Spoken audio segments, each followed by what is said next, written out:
that part of the process. Okay, yes. so on the contingent on the contract, there was a contingency that if permitting and all did not go for the purpose intended, that the purchaser had the opportunity to back out of the contract. They are entitled to back out of the contract. I had questioned that a week ago. Is that something you would stand by? That if you don't get the permit, because obviously the cart's before the horse here. We don't, the city, and I'm not going to speak for everybody, okay? If that property is not what we need to resolve this current issue, okay, if it is decided that that is not going to resolve our problem, so we're not going to do anything, I don't think that the city has any intention of buying any more land outside of the city of Port Orange for no reason at all. We don't have a reason to. We've got a lot of money tied up in the well fields out west of town. That's a whole different ballgame. We have no reason to own that property there. We can't do anything with it, and we don't want it. But now I'm not going to say that you know, in the grand plan of things, somebody doesn't say, well, you know, what else could we do there? But there's really nothing else we could do. We have the city's. I'll call you later. The city's not in the position of developing it for anything. There's no reason for us to have anything there, okay, except for this retention project as part of the drainage issue. So while I'm only 20% of the council, and I understand what you're saying, okay, and I'm going to ask them to look at this and see if there's anything else that can be done here that would allow us to bring more of the water here and on out, okay, and assuming that these folks say it's okay, and the engineers can design it in such a way that it will meet their needs, and then the Florida Department of Environmental Protection says it's okay, and all the myriad of people that say, you know, yes or no, if they all say yes and we can accomplish that, I personally would prefer to see it done this way rather than us spend the money over there, because even if we buy that for $400,000, we've got probably $1 million worth of development. Now, I will tell you this, okay, you all think it's going to be a big ditch and a hole in the ground, and that's it.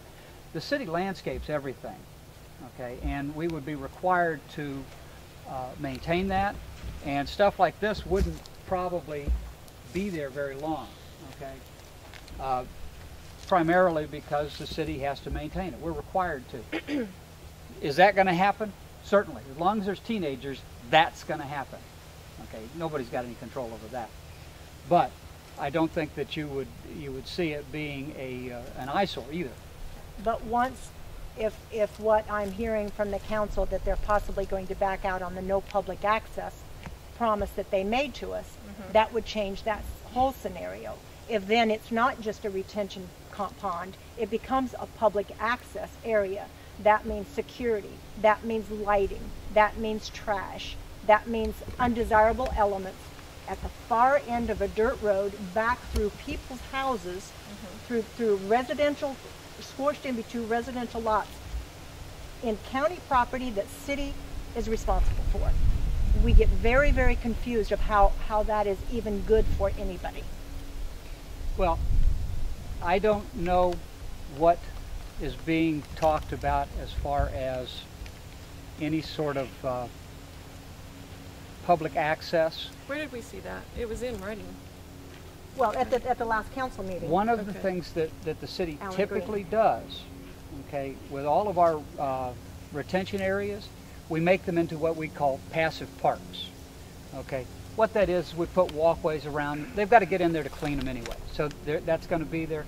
We allow the citizens to utilize that as walking trails, that kind of thing. Do that here for these citizens. Do that here. Try to see if you can find a way Ms. Stewart, to make this. That's not what's being discussed right now. Okay. All right. Well, no, it is. Okay. It is. We're just saying the best use of this land. I cannot make any promises about what's going to happen to this subdivision. Right. We're not talking about this subdivision. We're talking about property at the end of Spruce Creek Road. I'm not arguing with you. I'm trying not to. Right. Okay. When the city came up with this plan, it was the best answer that they could come up with at the time with our engineer's help and what we felt we could get permitted through these people.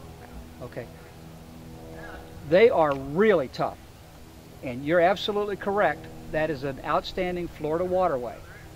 Okay. And I have a real sensitive spot for this whole place out there.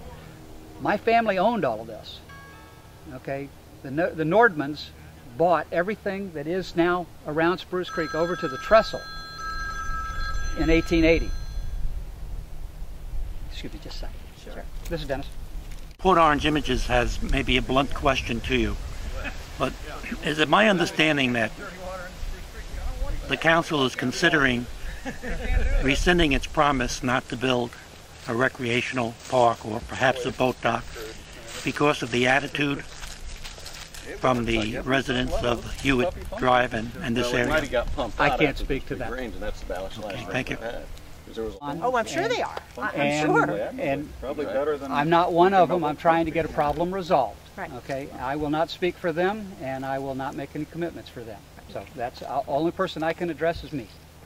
But what we would appreciate the city doing is spending money before they spend money and just throw it away to explore this option. If they've explored it, then I want to see some reports. Let me see that they've done some study in this area and found that no, this retention pond cannot handle any more water unless it's redesigned, and if it is redesigned. But I think we owe it to the cities, the divisions all around here, to solve a water problem. I believe we do, but I don't think it needs to go out of this neighborhood. I think there is land in these neighborhoods to take care of the problem, with only the outflow going, which I understand, and I have confidence in St. John's Water Management District that whatever water gets out there is going to be clean. I don't even doubt that. It's how it's done and where it's done is our concern. They are concerned here because when Spruce Creek Estates was built, they developed more water problems from Spruce Creek Estates. Spruce Creek Estate was started before this. Well, was. that's their impression, because I talked to them yesterday. And I said, so what you're thinking is that since they caused you a problem, what you want to do is take it out of your neighborhood and maybe get down here and cause us the grief on it. And we don't, none of us want that. I think if we can find a way to deal with it in the land that's available here without spending $400,000 of our money. It's not your money, it's our money. No, it's not. Goodness gracious, I pay property taxes in Port Orange. I have property. I have a house on the beach side. Well, so your home here is county. Also, a lot of this is government grant money, which is our income. It's our income. That's true. It is our money. I mean, we're taxpayers, and it is our money. And